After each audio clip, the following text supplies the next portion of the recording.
Fasting, I'm going to say it right here on this podcast, is not optional for the believer. You don't get an out from fasting, okay? The evidence of that is in the most important sermon recorded in the history of the world, the Sermon on the Mount. Jesus said in Matthew chapter 6, and when you fast. That word when is a presupposition in which we are expected to fast. He didn't say if you fast. If is a clause that gives you an option. When is a clause that gives you no option.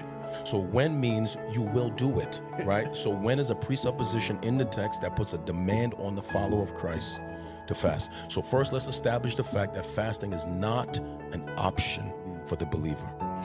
We are called to fasting, right? And so if I spend my entire Christian walk and I don't fast, I am actually being rebellious to the words of our Lord, because he calls us to fast. That's not number one. So let's first establish that we don't get it out. It's not an option. We're called to fast, okay?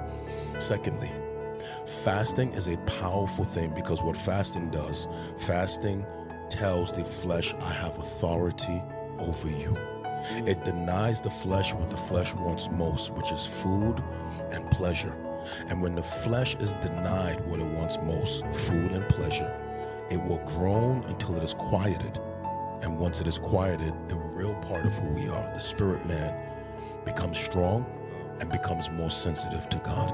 And so not only that, but fasting is also a way to humble ourselves before God, especially in times when we need him to move in a particular area. So it also is a pathway to breakthroughs.